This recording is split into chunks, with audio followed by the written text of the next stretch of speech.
So today I'm excited to share a new conversation with a new guest on the channel. So the guest was Josh Putnam from the YouTube channel So Awake. So Josh has a YouTube channel called So Awake where he shares content talking about the awakening process. He also has an Instagram account which has got some really funny awakening memes, like the best out there. Highly recommend. And yeah, he works one-on-one with people. He does group things. He's got a lot of cool projects and stuff that he does.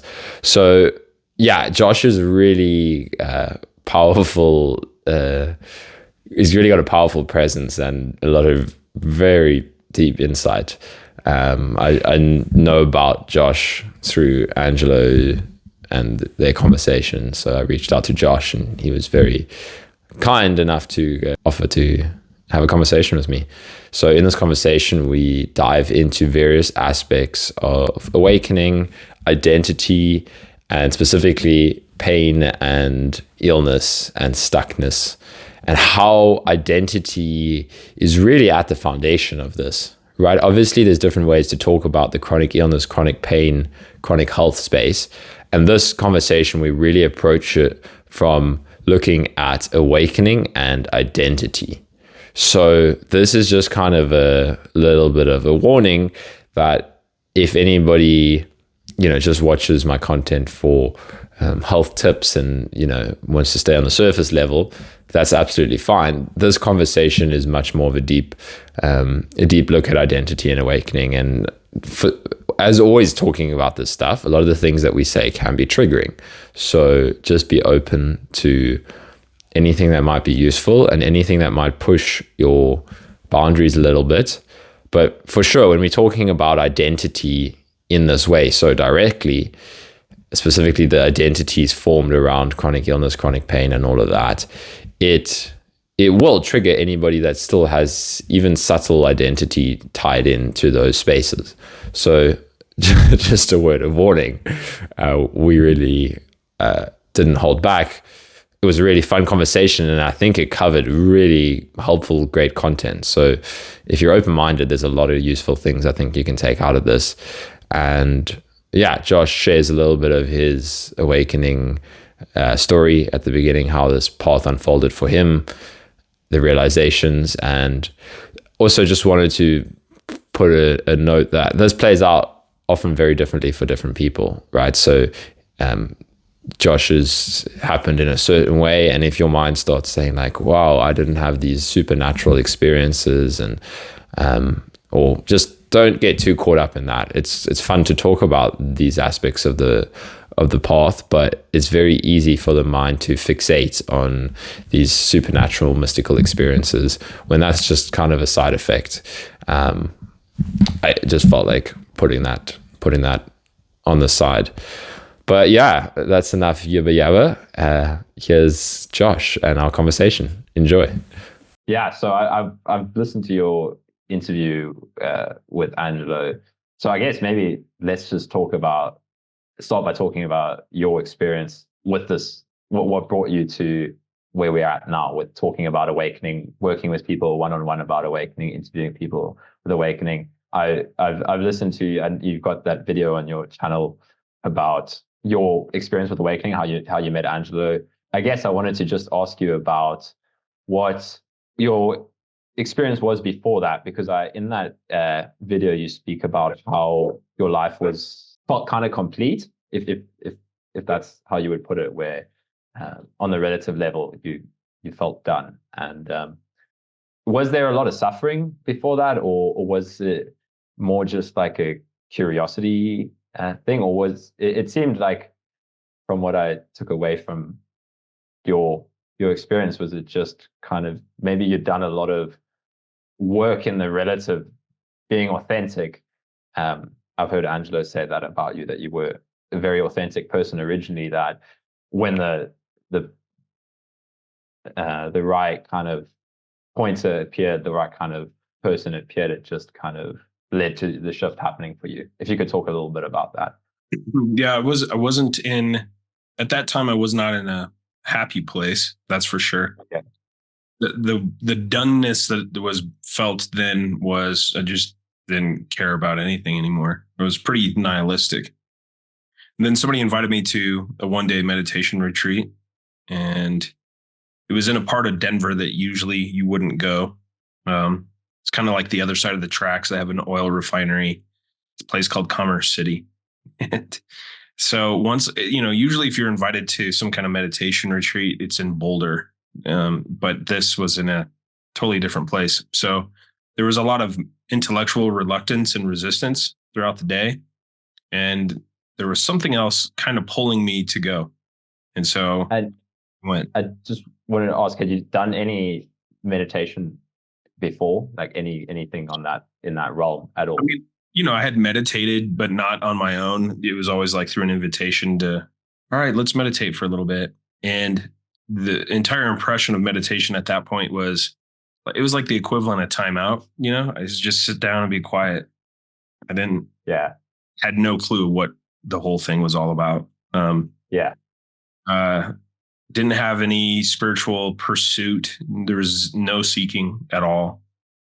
At that point, I there was just even aspects of relative reality where I saw that it was a pattern of, oh, it goes like this. You get a girlfriend or something, and then things don't go well, and then you end up right back in the same place. And you do something with work.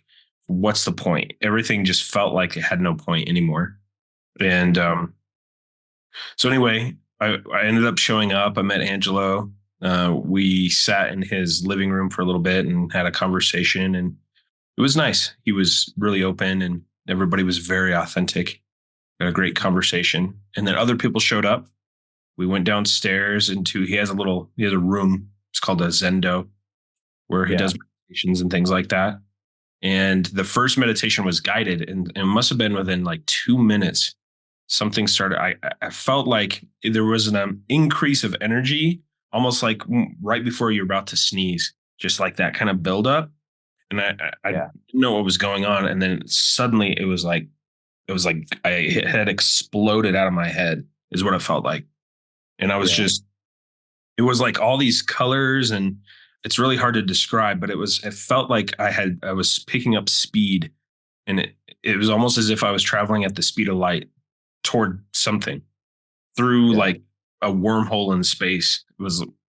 I couldn't feel my hands. Everything like began to it felt like I was swelling up, like expanding outward. And it felt like maybe a few minutes. And then I heard the singing bowl go off to end that first meditation. It was about an hour. I had no idea that long. It felt like maybe a few minutes had gone by.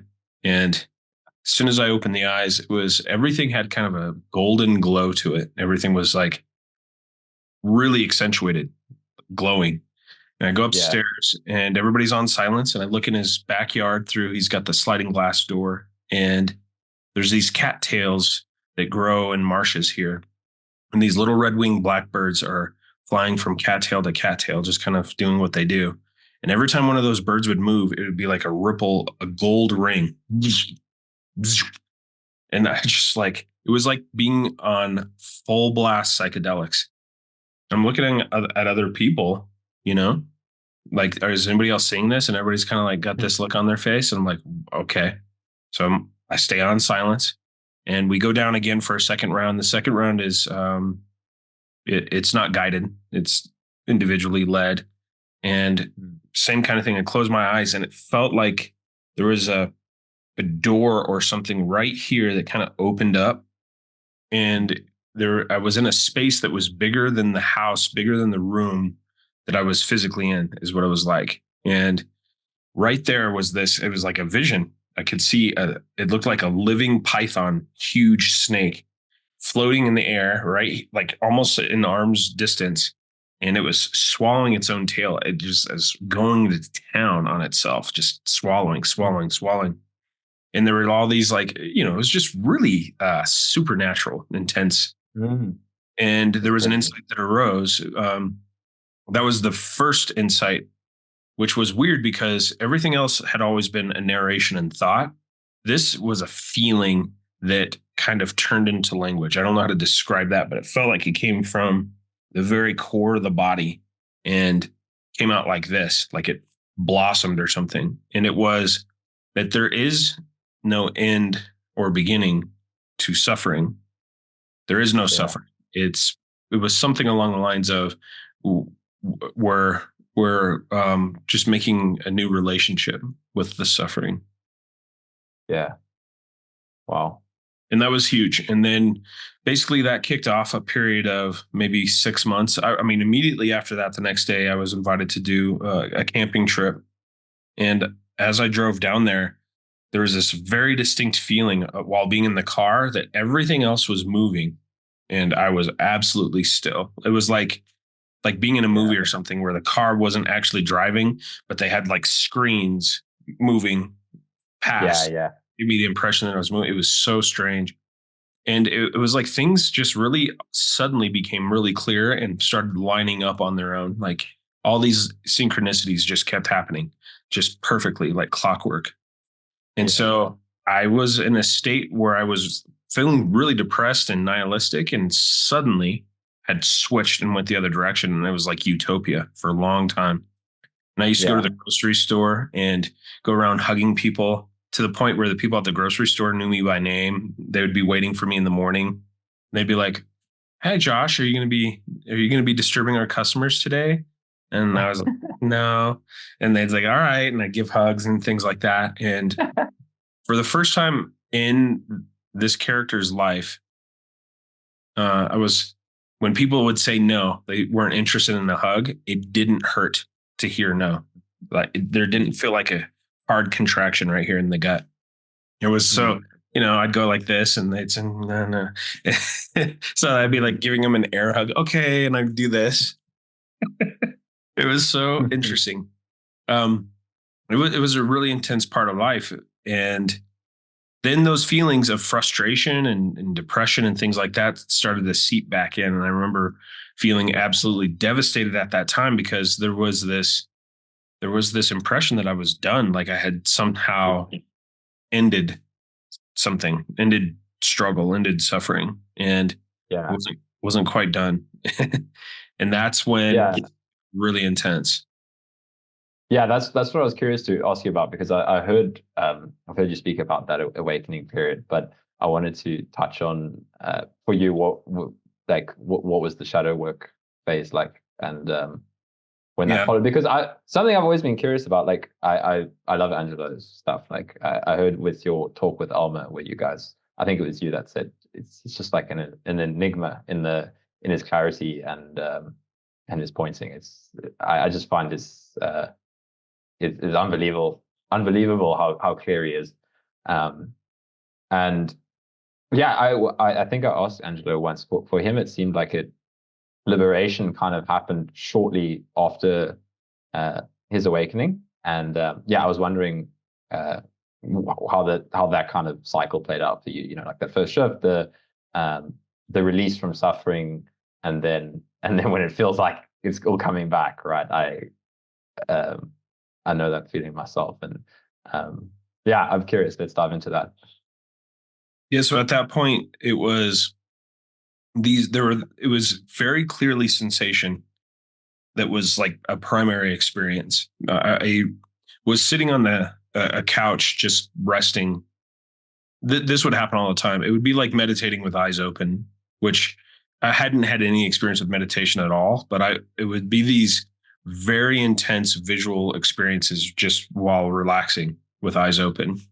And I was sitting on the couch, and there was a whole bunch of these particular things that would just continue to arise. In fact, it was basically a regular occurrence, just like a swirling color, or walls would begin to have this kind of vibration to them. Everything had a very liquid sensation to it. And while I was resting there, I could feel like a churning, swirling sensation all the way down in the gut.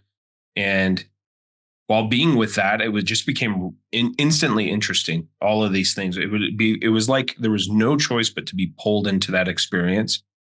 Then it felt like a big delay, 3-5 seconds. I would hear a narration like over here, like outside. And it was very clearly thought, but it was like out here, like somebody else. And I could hear it saying, "Oh, here we go again. Oh, this is depression. Oh, you should probably go get some wine or some beer or something, feel a little better. Oh, maybe you should text that girl." Oh, like all these particular solutions as if there needed to be a solution for this sensation. And that was a major moment because it was very clear that this was late. This was late. And it wasn't as interesting. It was almost like it was very, very clearly like hearing an echo of a sensation. Like there would be a feeling, and then there would be an echo in dialogue, and then a feeling, and then an echo in dialogue every time. And so it was just really obvious that thoughts weren't interesting anymore, and they were happening, but they weren't always clear, and they didn't really gather attention. They sometimes they were just completely disregarded. Sometimes it sounded like a soundtrack in the background, or maybe like a wallpaper that you perceive it in the periphery, but it's not that interesting. You're not really analyzing or focusing on it. That was the sensation of that whole experience. And it became really clear that these sensations started to get a lot more intense. They started to have like a very strong, like dropping, cold, uh, and this is all story. So there's no way to know how accurate this is or if it ever, occurred, of course, but this is seemingly what sticks in terms of the narrative there. And so there was a period of time where the intensity of those sensations would get to the point where it felt like there would be like an emotional release. It was very much like a purging. It was very much like the sense of having consumed something to the point of becoming nauseated and just wanting to come back and express itself this way. And every evening for a period of around 200 days or 6 months or so, I would get into this sensational place, and in the body, I would just start to cry, and I would cry and I would cry so hard that I couldn't catch the breath. And it felt like the muscles were squeezing so tightly on the bones. It felt like they were going to snap. And it would be like this just very intense contraction, and then it would release. And then there would be a thought that would come up and say, "Oh, okay, we're done," you know? And that particular thought was sticky because those situations, there felt like a desperation. It didn't feel like there was anything I could do about it, but there was a sense of wanting to be done, wanting it to end because it was really intense. It felt like I was going to die. And then I'd go throughout the day doing whatever, and then right around evening time, I'd feel it start to come on. It would just be like an energy of weight again, and over and over and over. It was like dying into this experience. And the only two thoughts that were really clung to during that period of time were, "I don't want to die," and it was the first time in a long time where I didn't want to die. And when is this ever going to end? So there was like this subtle holding back from going all the way into that experience because I was tolerating it for some kind of relief. And one night I had this dream where I was in this really vast volcanic landscape, like basically just cooled lava flows. It was all black and steamy and things like that. And there were human body parts everywhere, just scattered to the point where you couldn't tell who was who. It was just death. And I could feel something in the hand, and I lift it up and I look over, and it's my head. I'm holding my head, and it's dead, like dead. And I wake up, and there was, I don't know how to describe it, but a very strong intuition, like, oh, it's on, like today, this is it. And when that sensation started to come on, there was no longer an entertaining of, is this ever going to end? I didn't care if it was ever going to end. And I wasn't worried about, I didn't care if I was going to die. I just, all the way. There was no reluctance at all. And it was just this sudden kind of like gone, everything like gone, black, gone, hard to describe. There was nothing, no one. There was no suffering. There was no pleasure. It was just vastness. And within that experience, I don't know what happened after, really. It's weird. For 2.5 years, Angelo said that I had disappeared, which was so strange because I was on Facebook one day, and he had put out one of his interviews, and I just typed underneath. I said, "Oh, this looks really fun." And he's like, "Where the hell have you been?" My phone started to blow up. He started sending me texts. "Where have you been? What's been going on? Where'd you go?" And I'm like, "What do you mean?" He's like, "It's been 2.5 years since we spoke." And I was like, "No way." Felt like maybe a month. Really? It's just like there's no way that much time had gone by. So I went through the messages and I see the gap. I see it. It was exactly, well, close to exactly 2.5 years since we had exchanged messages. And it was like a complete mind blow. I couldn't believe that that was possible. So then immediately I talked to my family. I'm like, okay, what were the last few years like? Um, because there wasn't a sense. It's hard to describe, but there's not a sense of continuation of time. It feels Yeah. like rather sudden all the time. Like there is no then really. Even this Yeah. story, it feels like a little floaty kind of mist right here. It's as a story, but there doesn't feel like there was this thing that happened really. I don't know how to Yeah. describe. It's really strange, but yeah, 2.5 years, and he's like, we should do an interview. So we get into doing the interview, and right after he hits record, or after he pauses the video, he says, "Do you want to work with people?" And I was like, "What? Like, what do you mean?" It was kind of funny. I'm like, what can possibly be said? Because the experience here is this is very spontaneous. Like this cannot be Yeah. into action. And so I sat with it, and I actually didn't. The body moved into a real meditation that evening, and in that meditation, it was like this orange ball had formed right beneath the navel and began to like flow out like this, and wanted to come out of the mouth like a flashlight. And the only thing that came up around that was, this is compassion, this is sharing, and that's all this would be. So I reached back out and I said, "All right, I'll do it." And basically, that's what I've been doing ever since. Wow. So that 2.5 years, was that after the kind of final release, the ship, there was like a 2.5 year gap then. Yeah, I don't have a recollection of pretty much anything. And Yeah. people will tell stories, and this happens all the time. "Oh yeah, I remember this," and I'm like, "No, I don't." It's just like it's pretty clear. Like even looking at like deep story of life, it's pretty clear that there's literally nothing there. It's just like this floating narrative over here of this sense of a. It's not even a sense of a past. It's like, I don't know how to describe. It's just, you know what it's just a story. It feels like a story that just kind of hangs out like in an energetic flow that we would call a story. But Yeah. there's it, it doesn't feel like anything has ever happened. It's just happening. Yeah. Yeah. It's crazy how spontaneously that all unfolded for you. Was there any, like, through kind of uh the different phases, if you can recall, any like pointers, like besides Angelo, anything that resonated with, or it sounds like the shadow work just kind of happened on its own. Was there any kind of following teachers or anything that was helpful, or was just sounds like completely just on its own The, happening? One of the first things that came up, and it kind of turned into a mantra after meeting Angelo, was there you don't need, or you I don't know, and I don't need to know. This is exactly how it came out. Yeah. And that there was a lot of people that were recommending, "Oh, you got to read this book," or you should do this practice, or you got to watch these videos. And it didn't seem interesting at all. The only thing that seemed interesting is what was happening like right here. And it was very real, very intense, very loud, like obvious. And Yeah. so it was, I could feel it was weird. It was like this external, like potential, like this pulsing of like, it felt like baiting, like pull away, pull away, pull away, get involved in this, get involved in this.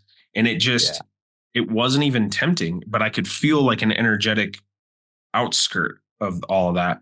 And so I don't know, and I don't need to know was a vast departure from what things were like before, where it was just this addiction to knowledge, needing to know everything, needing to be smarter than everyone. and needing to use that knowledge in order to survive. That it was very clearly like a method of existence. And the freedom in not knowing anything and not needing to know was, I don't know how to describe it, but it felt like a free fall. Like it felt like a falling.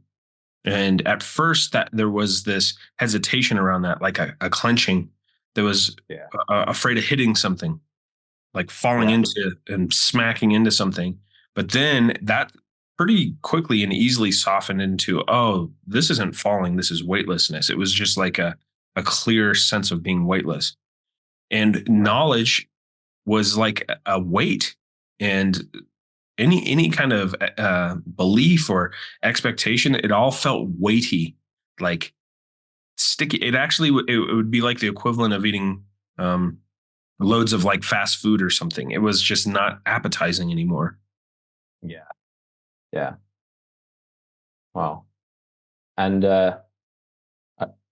what was there any kind of clarification after that shift? So I found Angelo's kind of breaks it down, because I guess everybody's path isn't isn't as spontaneously occurring as it did for you. The kind of clarification of like non-dual in the sense fields.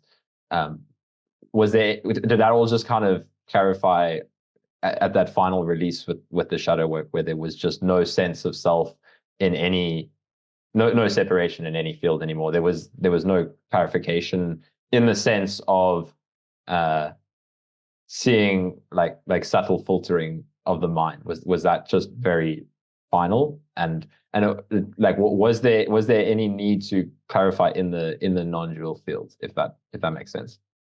There wasn't even existence. Like there wasn't even a memory, a recording of the experience. It was so unified, like the death of the character led to, there was no tracking any longer. And this is kind of a rolling experience now. In the midst of working with people, there's clearly like a subtle filtration that comes through as language to be able to convey things. But it has now shown up as like memory is so interesting. It feels like maybe there's like a day buffer at most. Some people in January were like, well, how are your holidays? And I was like, what holidays? Like there's nothing at a distance. It's just like this subtle buffering that moves around. And so I couldn't even tell you about clarification. It just is clear. Like there's no actual separation. It's just this. It's like this. It's like a width of this experience. And sometimes it's very strange. It's like feeling like a droplet of water, like on the edge of a leaf, or being the wall, or having this very distinct feeling of flight, like being a bird or something like that. But it's really clear that to put it into language, there's this piece that comes in and reflects on it and attempts to like chunk it out, but that's still not it. So it's like we can get really close. We could talk about it really closely, but it's actually away. It's not, we can only point. I mean, that's the word pointing is so powerful, because point to something is not to touch it, because language cannot touch this. I can't really describe it for you. But what I can say is things become really clear in the moment, intuitively, working with someone. There's not really content. It just kind of shows up. Every video that's ever been made is centered around a conversation that's been spontaneously occurring. And then there will be a recording about that. But there's not like a plan. There's not like let's do this. It just happens on its own. Yeah. Yeah. Incredible. Well, what's there to say to that? It's so hard to describe and talk about that.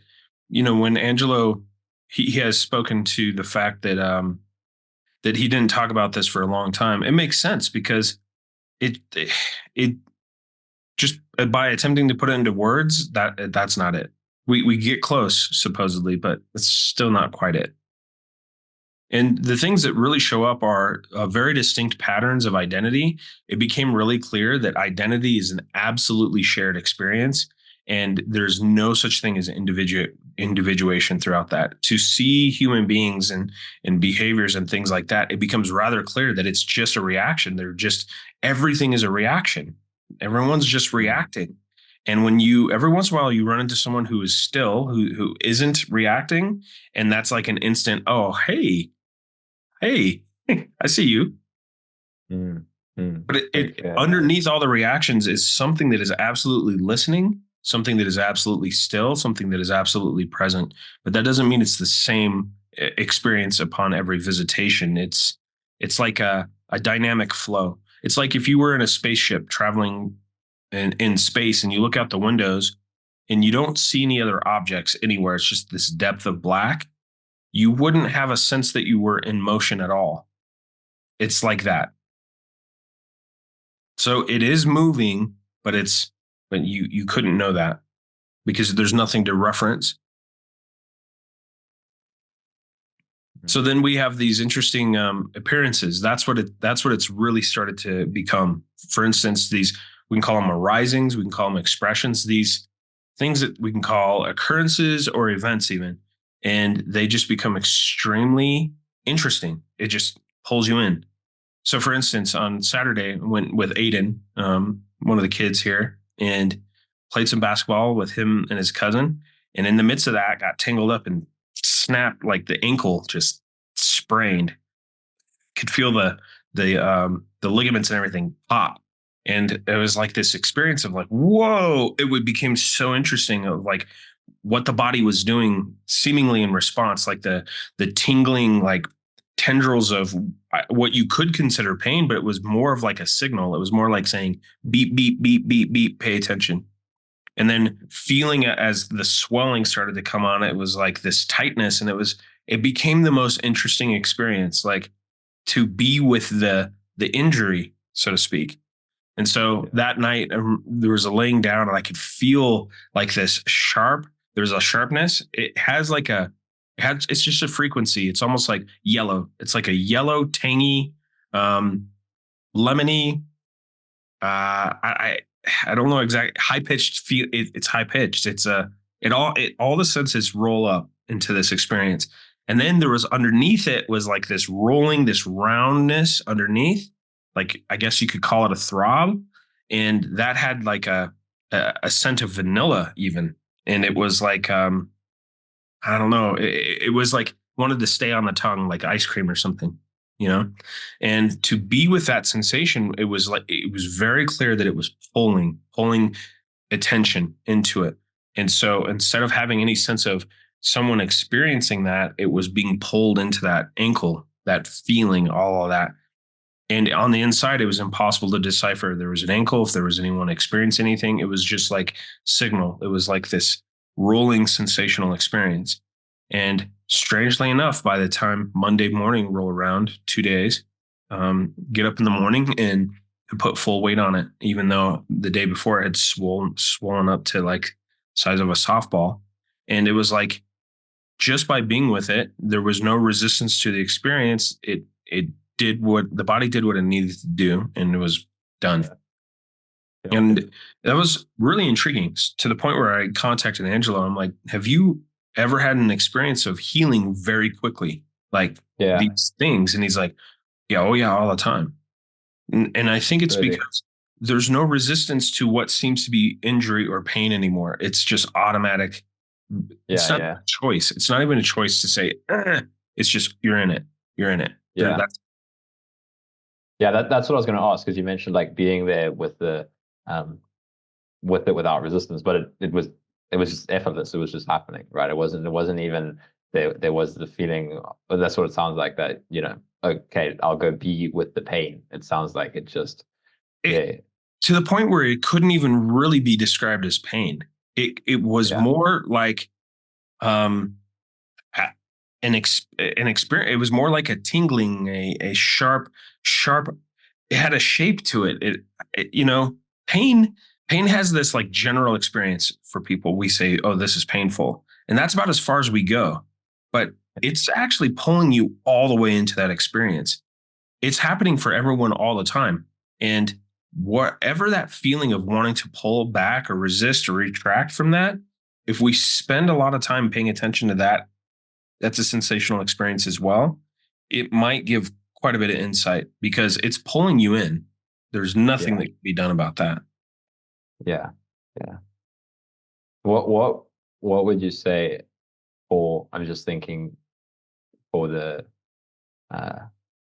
people that are viewing this from the perspective of trying to stay with the pain and the resistance to that. And I think a big thing that comes up is fear, right? I know I work a lot with people around chronic illness and health issues, and the fear around the pain and the symptoms is, I think, one of the biggest barriers, like tricks of the mind to keep us away from really going into the physical experience. Like the thought saying, like, no, this is going to be too much, or fear of losing physical health. Do you have any if you're working with somebody in that space, what would be your pointers to them to kind of seeing through that fear? This particular aspect of experience for people is a little challenging because there seems to be a lot of things that are rolled up into the experience of chronic illness and chronic pain. And the one thing that tends to show up is a sustaining of like a status quo. Wellness starts to be viewed as a state of like, I want to attain this. It's almost like a flatness is something I've discovered. So there's two really marked people that I've worked with that have throughout working together have moved beyond their experience with chronic pain. The first thing is there's a significant amount of thought about the experience, and it starts to get established as basically like a belief. It gets held as like, I have pain in my back. I know I have pain in my back. It tends to show up around 5 p.m. So like there's a very clear pattern of thinking that is associated with that. That part keeps them a little bit buffered, like at a distance from their pain. And look, I know that this is intense, and by no means is it anyone's fault or are they to blame with their experience with chronic illness or pain.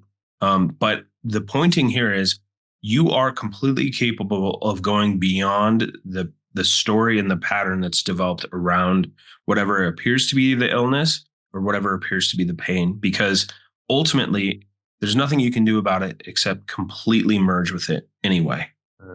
That's the one thing. Another thing that can start to show up is some people have had lifelong chronic illness from very young age.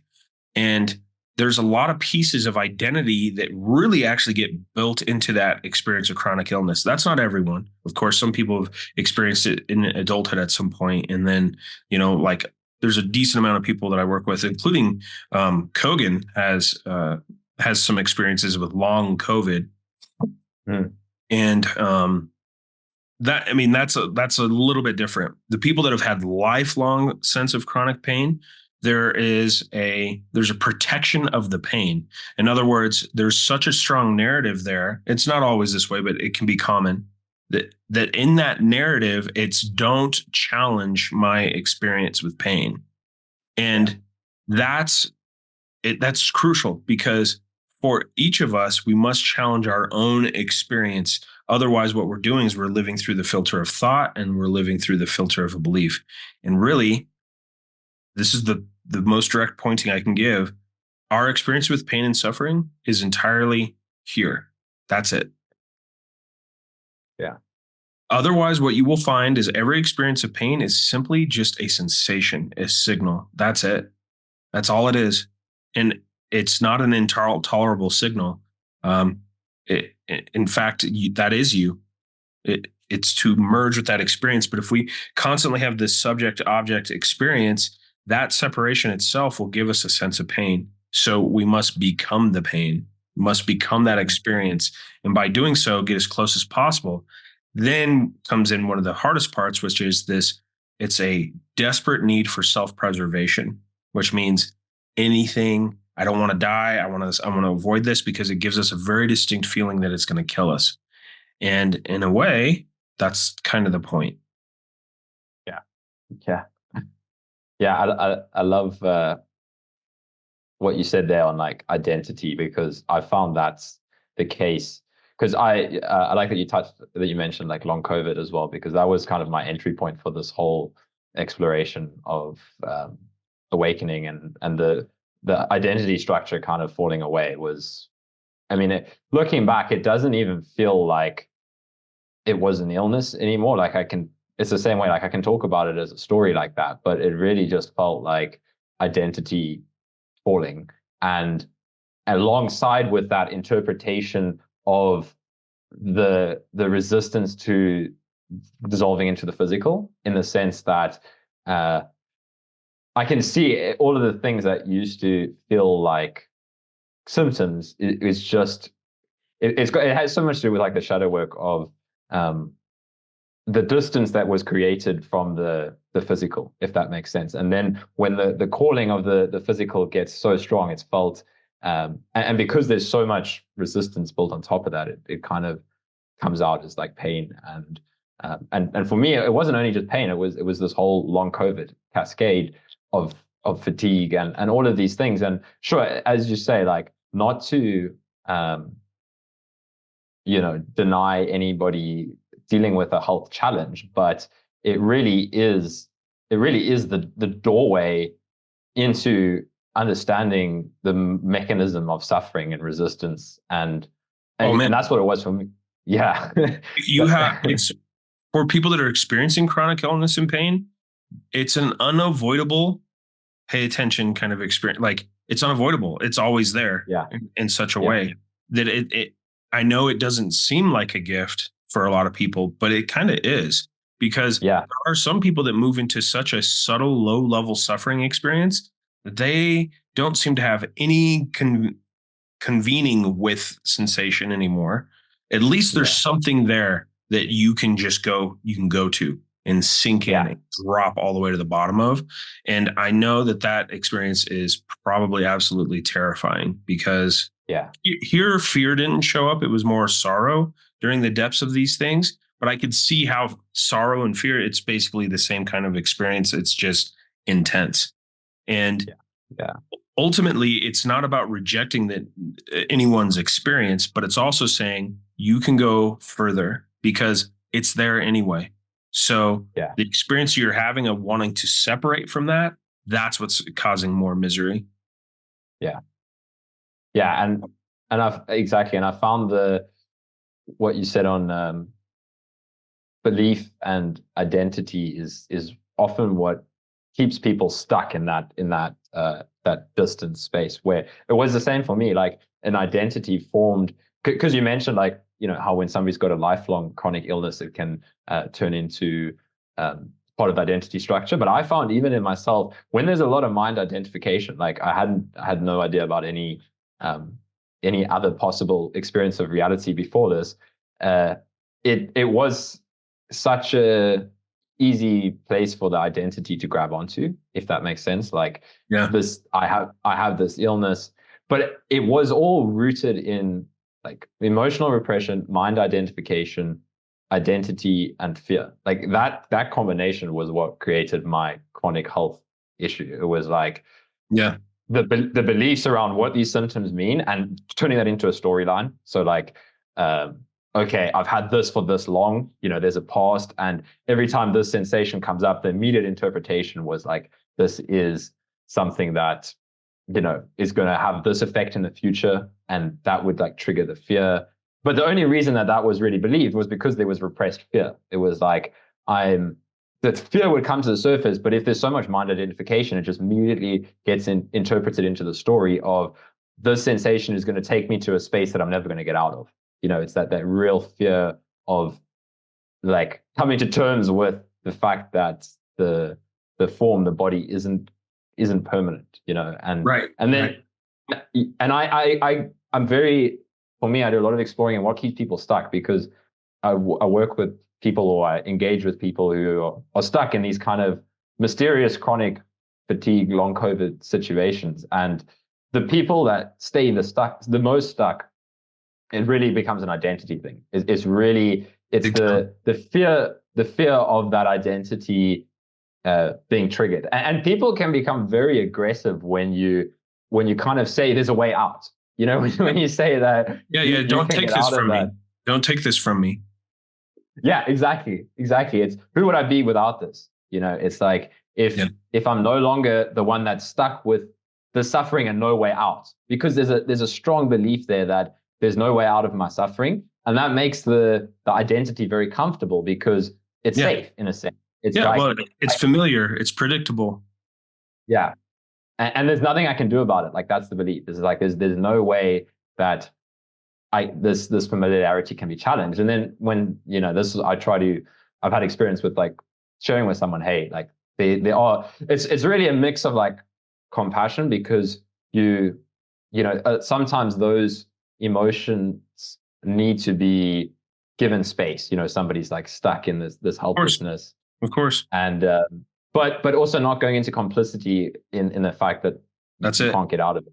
And there's a complacence there too that can form. It's so tricky. The first approach to meet someone where they are looks like this. I believe you 100%. Whatever your experience is, there's not a challenge on your experience. That's number one. The second part is, have you looked everywhere? And that's where the exploration goes, because there's tends to be a blind spot there. And so here's what happens for some people. They don't have to work. They don't have to engage with society, of course, because they can't. But then what happens is that particular piece is like, I'm not capable of doing this. I can't do this. That becomes extremely attached to.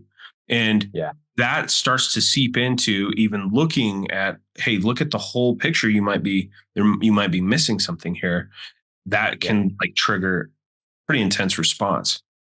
Yeah, exactly. And it's so tricky. Like, I like what you said about the meeting somebody where they're at. Like, let's acknowledge exactly what you're going through. But I do find it's very much it's a willingness thing. It's like you can only really help somebody that wants to be helped. You know, I've shared it with some people, and the identity will just find whatever way it can to spin what you're saying. You know, it can be like, oh, so you're saying this is all in my head. If you're saying like I can examine my thoughts and see that. So then it comes down to, do you want it? Do you? Yeah. I mean, exactly. All of this is all thought. I mean, all aspect of this reality. Right. You know, it's like if I take this piece of paper and I shred it into all these pieces, and I say, look at all this reality. It's still ultimately the same piece of paper. That's what the mind is doing, is it's creating objects out of every possible experience and splitting it. And then we get to this place where like, I like this little piece, but I don't like this little piece, which is actually ridiculous because it's the same. Yeah. And that's what's causing all of the struggle and the suffering, is the belief that I need more of this little piece, and when this little piece comes up, like, that's bad, and I need to get rid of that little piece. Rid of it. I got to be separate. I got to be separate. I got to be separate. And that clamoring for separation is itself, it is suffering. Yeah, exactly. But it's tricky too, because for a lot of people on this path, and there's other things, it's not just like chronic illness. Some people have mental health kind of things going on. Stability is pretty crucial as like a platform to begin a lot of these explorations. And I think trick here is there's a little bit of a caveat where you start to entertain something around chronic illness in a different way.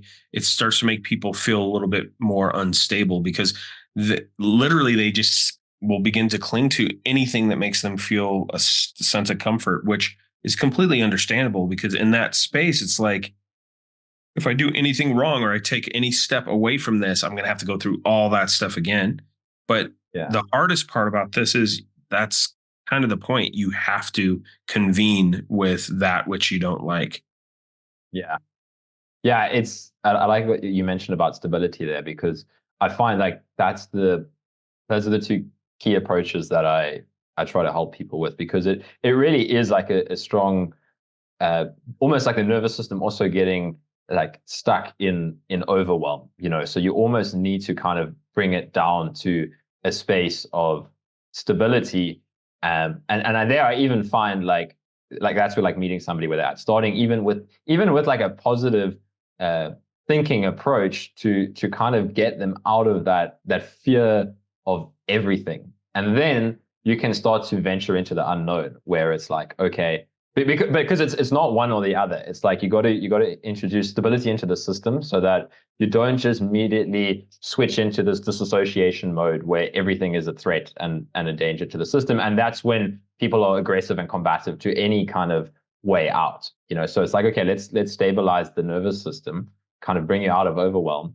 But at the same time, I've worked with people that are there, but if you don't start to enter the unknown, like not stay in that now comfort or familiar, you have to kind of be like, okay, how can I enter into a space where I don't know what I'm going to experience? I don't know what this is going to do to my body or to me. But at the same time, if somebody pushes, like this is just more on the chronic illness approach, if somebody pushes too hard too quickly, they can snap back into that kind of Oh yeah. disassociated, overwhelmed state. So it's like really that kind of finding stability, but entering the unknown at the same time. Absolutely. There's definitely a finesse. There's a space Yeah. of transition with all this. And some of this can just even begin, like it can start with thought. Just get into, ask a question, ask this honestly. Am I taking steps to protect my experience with this illness? Am I protecting this illness? And what you Yeah. might start to find is that there are certain things that are being done to protect the illness, and Yeah. that is what's perpetuating it. Yeah. Yeah. That's a great point. It's like, it's almost like the illness develops its own form of identity that needs to be defended. It's Big like time. this. Big Yeah. time. Here's one that shows up for a lot of people that have had something like long COVID is, I don't feel the way I used to, but you can't know the way you used to feel. That's just a Yeah. thought. That's just a Yeah. memory. This is current. This is everything. So Yeah. referencing that, you might be referencing something that's entirely a lie, entirely an illusion.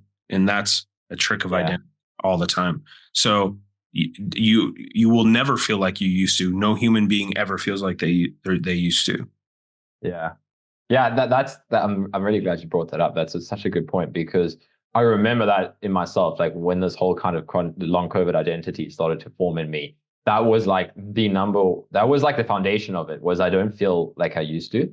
And then it was it's a complicity thing. Like the only reason that worked was because I would go online, and there was other people talking about, how again, I'm always careful when I talk like this, because I understand that people have very Of real kind of course. physical downstream effects. But at the same time, that belief in how getting back to life before COVID and that whole thing, it's like I remember that kind of thought coming up, and then at the same time, it felt like a part of me knew that it wasn't really true. It was like, I don't actually remember. But you know what it is? If you haven't actually, if you don't know about awakening and this shift in reality, what I recall it being for me was referencing all the way back before suffering started. It was like, the going at like, yeah, I never used to suffer so much. And it's like, and now, okay, I want to get back to how I was before long COVID, because I can't remember exactly how that was, but it's like something's not right in how Yeah. reality Yeah. is being experienced This right now. this is such a huge piece of identity, though, because even if it's not referencing physical symptoms or things that feel like physical symptoms, that's exactly what identity is doing all the time. I want to go back to the way things used to be, which were way better than they are Yeah, now. That's the yeah, ultimate trick of the identity. Every time it wants to say anything other than this, over and over and over, to overlay our experience of presence. And yeah, with here it was depression. It was depression. And that was, it seemed, I was told this is a lifelong thing and you don't respond to medication. It's always going to be this way. No. Yeah. I don't know what that is anymore. Yeah. Yeah. Their chronic experiences are only held in place through the belief of thought. Yeah. Yeah. Yeah. And I like going back to something I once heard Angelo say about how like that suffering is like for anybody that's in that space where it just feels like, you know, you're trying to get back to something, that suffering is what's telling you that the way you're experiencing things at the moment isn't correct. Like there is an investigation to undertake. Yeah, it's like the way I see it would come to me is like it's the error message, right? And for so long, that suffering was what was wrong with me. It was like that is, you know, why I'm never going to make it like other people. You know, it was like there's a strong sense. I've heard Angelo talk about it for him as well. There's the strong filtering always like there's something wrong with me. There's something wrong with me. And then when this journey started, it was like, oh yeah, because like you weren't seeing things clearly. It's like that suffering was the consequence of not seeing things as they are. So it's for anybody feeling really intense suffering, it's like it is the exact entry point. Like listen to that, but be willing to let go of the identity around it to just link back to what we were saying as well, because we cling to the suffering as well, you know. So. Yeah. And you know, a piece that you can add to that too, for anyone that's experiencing chronic pain or some kind of chronic illness, see if you can ask yourself if you can allow yourself to feel this and experience this in a brand new way. Yeah. There's something in that too, because there is a pattern of engagement there. And if you're engaging through that pattern, you will always end up with the same type of experience. Yeah. Yeah. The benefit about it being chronic is there's plenty of material to experiment with. Might as well give it a shot. Might as well see the whole picture. Yeah. Yeah, that's a good point. And I also found for myself getting out of that real stuck state, that kind of overwhelmed state. What was really powerful was body-based approaches. So things that kind of forced me back into the body, because listening to how Angelo talks about it, it was a severe state of disassociation. Like again, that will trigger people and offend people. And I'm not saying that, you know, to try and meet people where they're at. I'm not saying that it's you know, there's not real intense physical symptoms or whatever we want to call it, but the whole struggle is in the disassociation from that. Anytime that I would use a practice that brought me back into the body, so I use things like cold water exposure a lot, like stretching, things that would force me back into the physical experience, it would lead to like a release of this symptom buildup, because it was all in that kind of in that distance. And I feel like for some people, it's such a helpful technique because, you know, meditating or doing inquiry can sometimes just, I think inquiry is great because if you really do it, it's going to kind of, you know, take you through the identity structures. But I just found like using the body, using a physical modality got me out of the head, you know, got me out of all of the interpretation and stuff. It's like, it's such a powerful technique to use the body because you don't need to think about it, right? There's no right or wrong. It's just let the sensations kind of overtake you in a sense. Like that's what I love about cold exposure. It just overtook me. It was like there was no distance. It was so uncomfortable to hold distance. It was too uncomfortable. I mean, it's all physical. It's all physically felt in a way, or you could say energetic, but it becomes impossible to know the difference. In that overwhelm, it's like this. Imagine being in a coma for 10 years and then suddenly you open your eyes. It's going to be really bright and it's probably going to hurt to have a body because everything's just like really obvious at that point. So I know it seems counterintuitive for those who are experiencing pain and illness to get into that intensity of that experience, but as often as you can, keep testing that threshold, and you will find that acclimation happens. It does happen. Yeah. Here, Yeah. though, holding that distance, every time you attempt to get in the body, if you just go back to this as a refuge, you kind of have to start over. And you're basically, every sensation is going to be extremely intense. Every tiny sensation is going to feel overwhelming. So the more you just allow yourself to do that, your nervous system will acclimate. And I can point is I've worked with people that have done this, and it is absolutely possible. And it's not always fun. It can be intense, but you're already suffering anyway. You might as well find out what it's all about. Yeah. Yeah, exactly. Like that's so well put, because the sensations are here, the symptoms are here, the physical pain, whatever it is that feels like the problem in your experience, it's already here, and then the mind just like runs amok on it. It just kind of, it turns it Whole lot into of thinking, the whole narrative, the whole story. tons of thinking. And I mean, that's one thing that's really clear with people that are suffering from depression too, chronic illness, pain, things like this, is, man, this thing goes off and it just goes. It's like a rumination machine. And it can be really hard to break out of. That's another benefit of the physicality of your experience, is that if you rest there, it interrupts this process. It slows it down and it stops taking precedent. Yeah. Yeah, it really just simplifies things. I love Angelo's kind of talks and pointings and videos on the shadow work phase, because he's always pointing you back to, it's so simple, right? It might be, this is how I share it with people as well.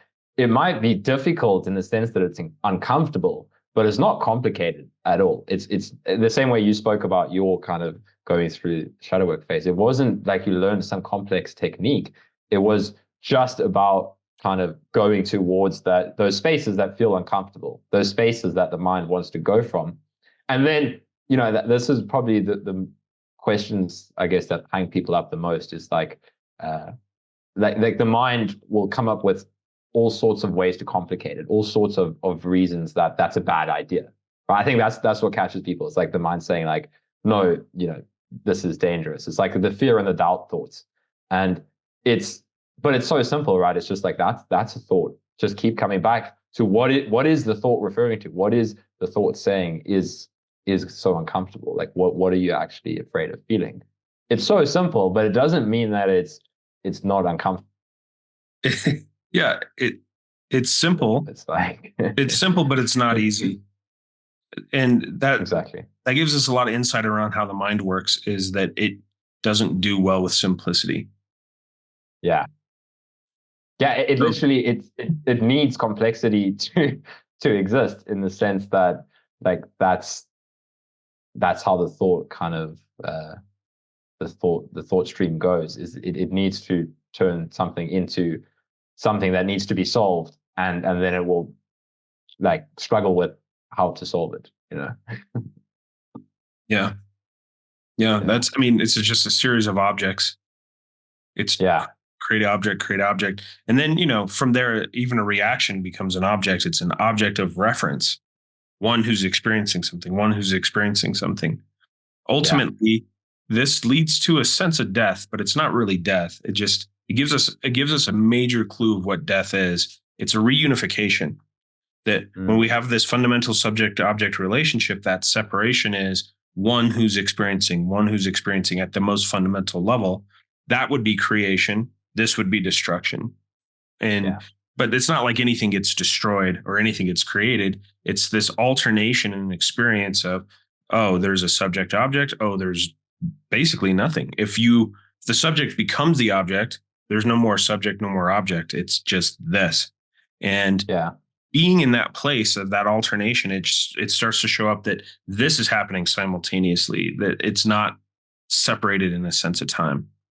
And that becomes really interesting, because that's where Thich Nhat Hanh said, if he could add anything to the Heart Sutra, he would say, there is no being.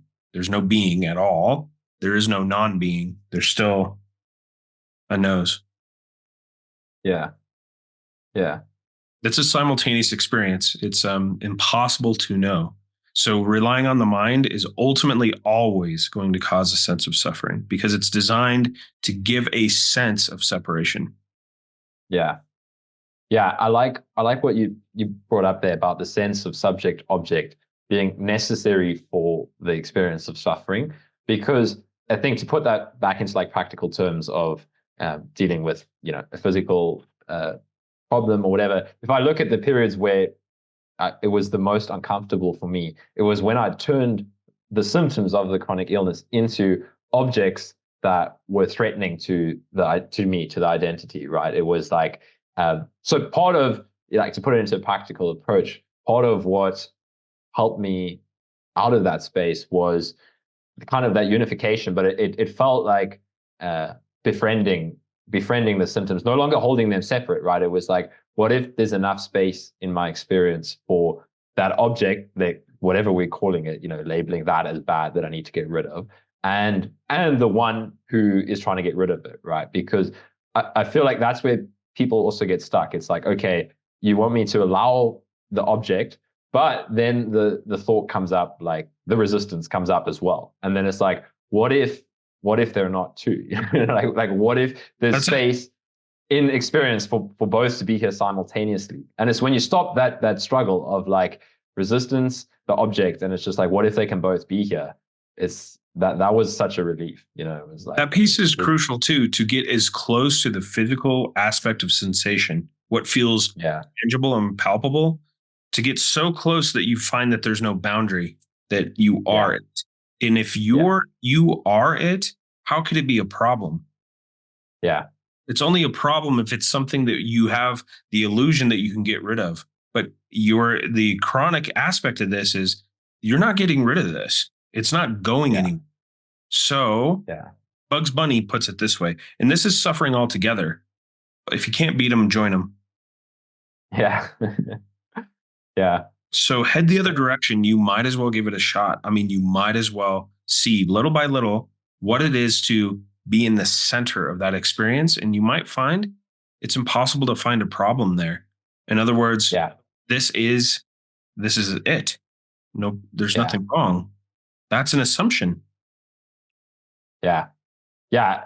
Beautifully put. Like, that's I've had the question before, is like, what is the point of going to the root of the symptom? And it's like, as you say, when you really get to the root of it, it's so clear that there is no problem, but you have to kind of be willing to penetrate, because it's really just like resistance on resistance on resistance on. But it's like yourself that you're resisting, in the sense, like that was such a relief, was to stop kind of fighting with your own experience, and just to be like, okay, can I welcome this? And then as you allow it more and more and more, it's like there's nothing actually there. But the reason there was so much struggle was because you had to see that you were actually fighting with a part of your own experience. Like you were trying to get rid of a part of you, so that's going to feel uncomfortable. So it's like, there's going to lead to all of that resistance, and then you have to kind of see how there's actually nothing there.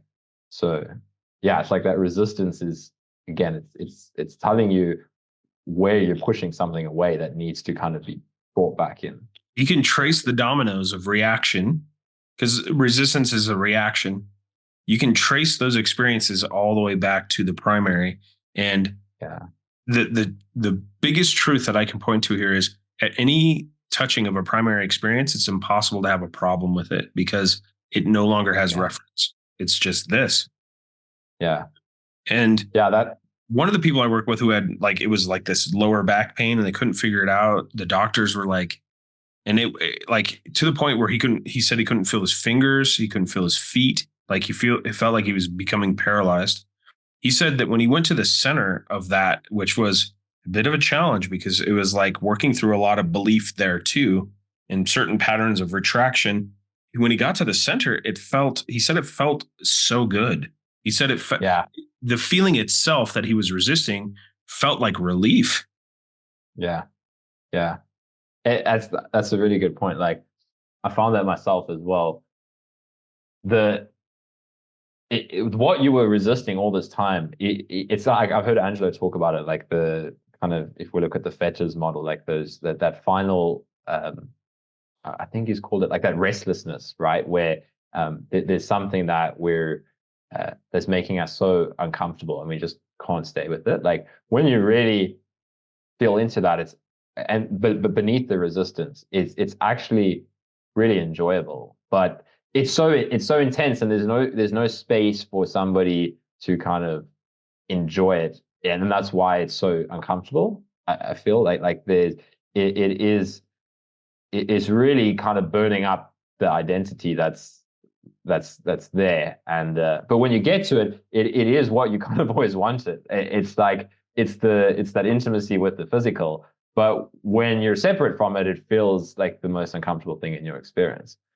But at the core of it, it's really quite pleasant, like you mentioned. Yeah. I mean, this is not the best metaphor, but it works. If you've ever been really nauseated and you felt like you were going to get sick, and you fight and you fight and you fight and you do everything you can not to vomit, that's excruciating. But if you've ever had that experience where you finally get into it all the way, and it's not very fun to vomit either, but in that experience of getting all the way into it, you suddenly have a realization of, oh my God, it feels so much better. Yeah, The it's such a relief. The fighting is the misery. Yeah. And Absolutely. if there's something that's chronic, then fighting obviously isn't going to help, because it's going to be there no matter what. Exactly. So Exactly. what would it be like not to fight? That's kind of that part of that question. Get just little by little. And like you said, you don't have to jump right off the cliff right away. Just start taking the small steps to see, how far can I go? How far can I go? How far can I go? Over and over and over, as often as possible. And you might start to realize your threshold, there's no boundary there. Like, in other words, you could just keep going. There's no wall, there's no limitation. And then before you realize it, you're completely convened with this very physical experience. And it's very difficult to see any issue with these sensations. I mean, the one thing I can say about physical pain in this experience is that physical pain doesn't exist. It's only the resistance to a sensation. That's all it is. Physical pain, emotional pain, they don't exist. It's just a signal. It's a color, it's a smell, it's a sound, it's all this overlapping energy, and that's all it is. It doesn't have a meaning or a value. Yeah. Yeah, it's like, it's just an intensity, really, like an intense sensation. Yeah. Like, but the intensity, here's the thing about the intensity. It's only intense when you're at a distance. When you're with it, there's no intensity. Yeah. It's an appearance, it's an assumption. Yeah, it's so true. I like what you said about the pushing the boundaries, right? Because that's such a strong belief, I suppose, that catches people, where it's like, this is too much, right? I can't handle this. This experience is too much for me.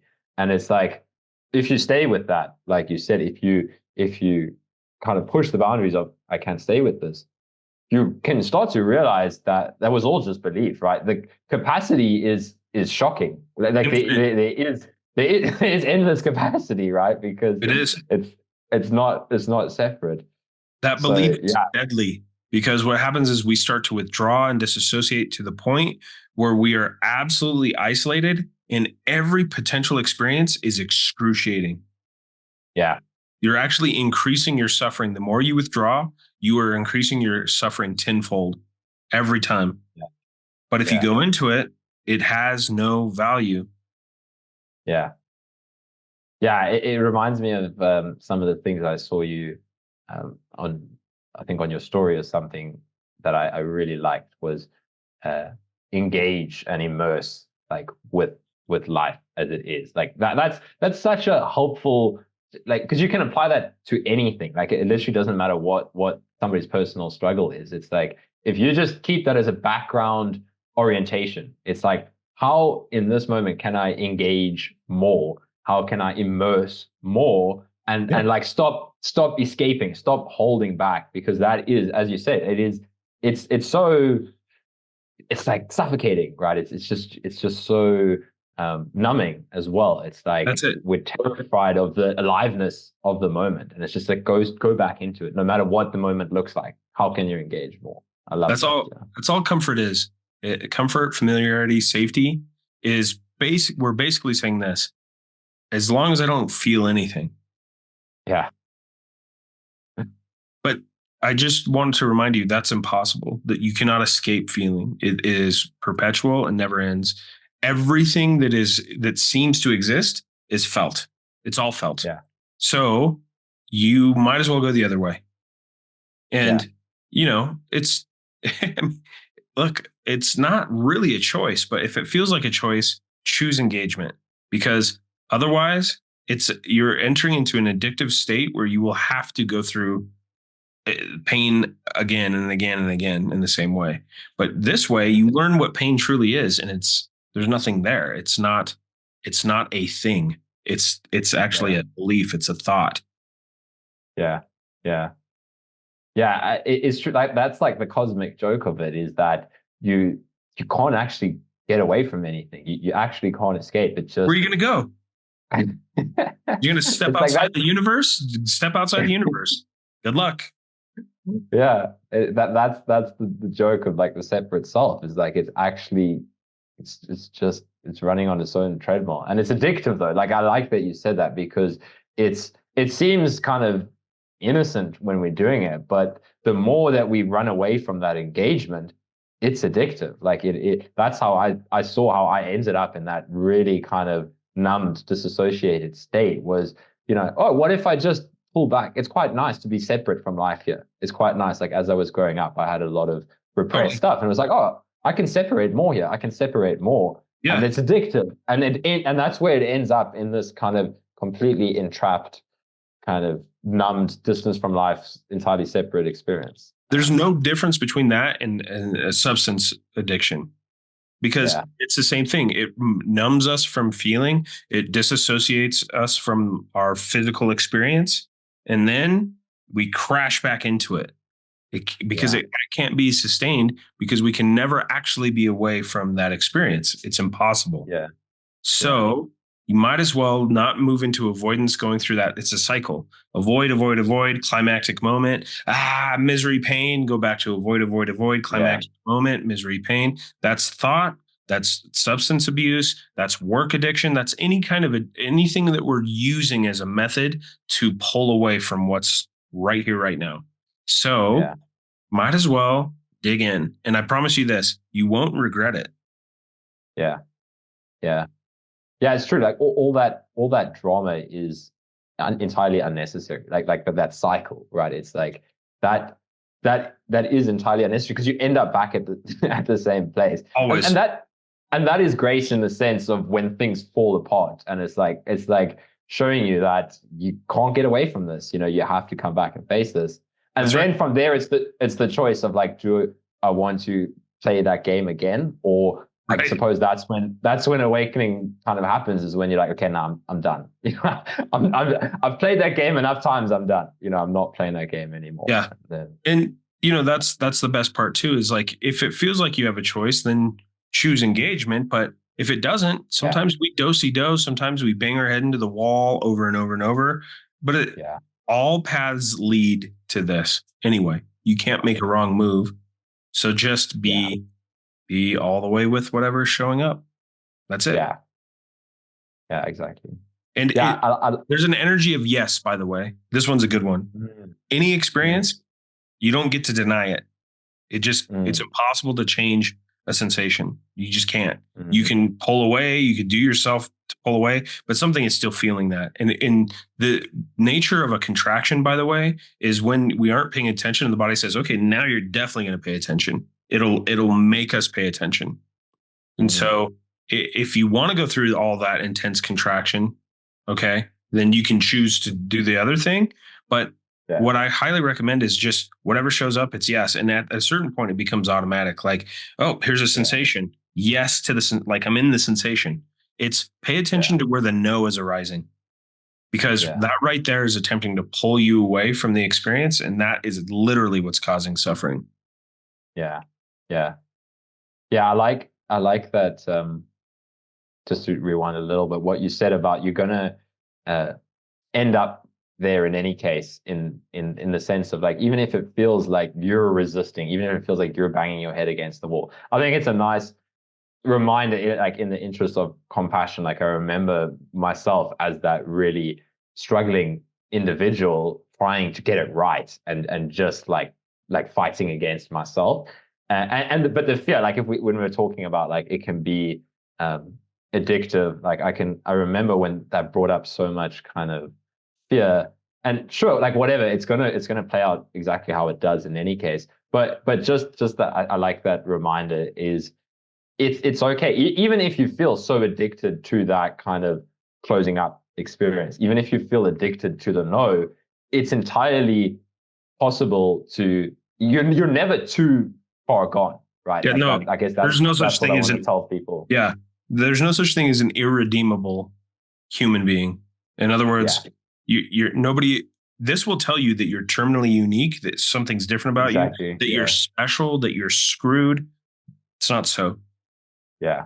Yeah, exactly, because that's like the number one trick of the ego, of doubt, is to say, okay, but not me. Yeah, Okay, but I'm and I'm too far gone. I'm too different. It's like that's not and me. it's hilarious because literally every human being is having that experience in this process of, oh, well, it'll Yeah. happen for all of them, but not me.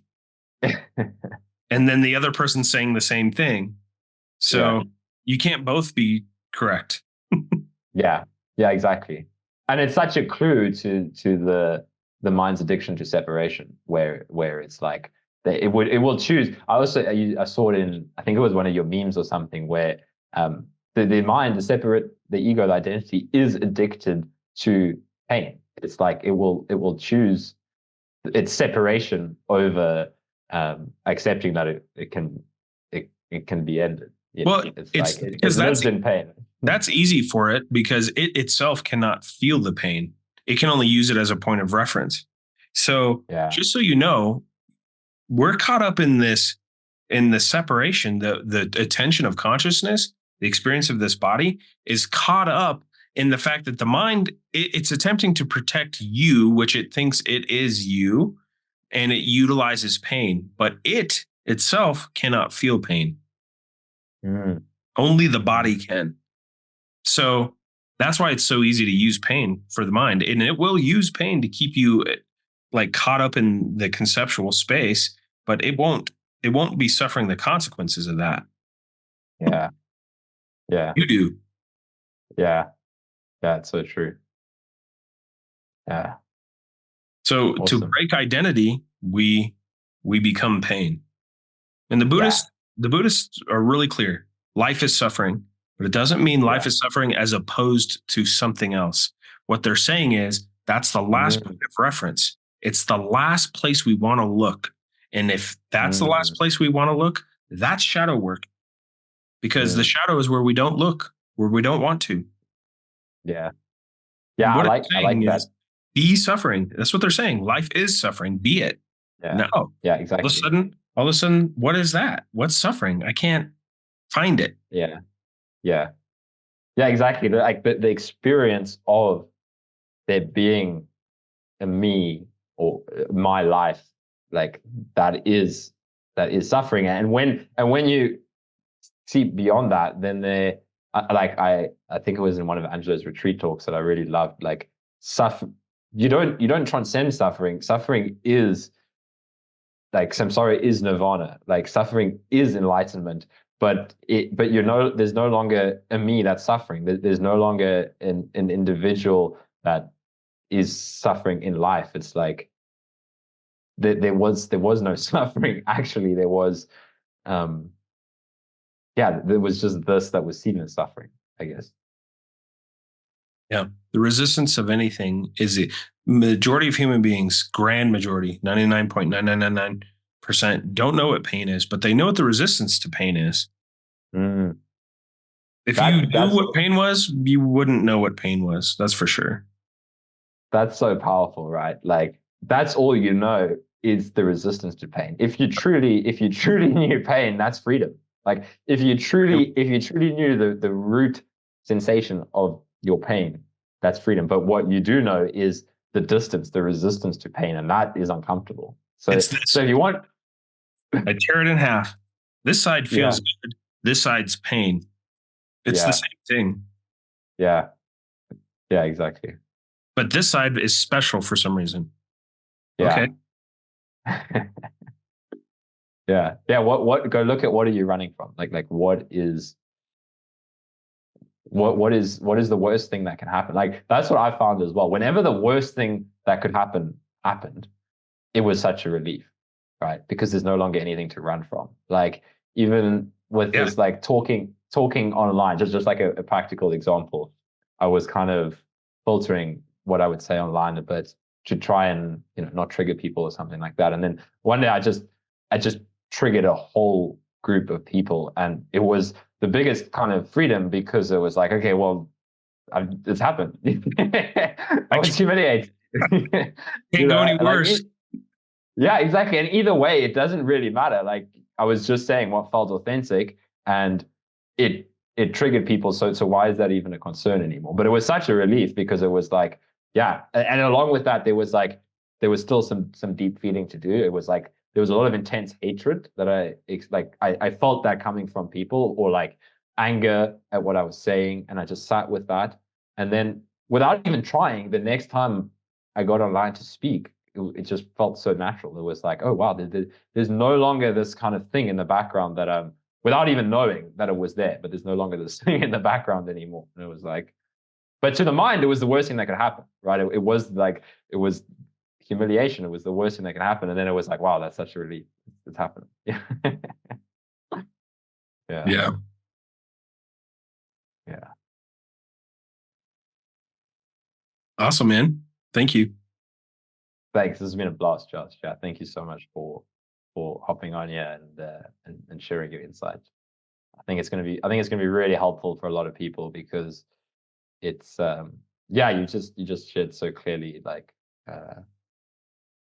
how how available this is to anybody no matter what. So yeah, I think it was great. Yep. Yeah, everyone. It's right here. You feel it all the time.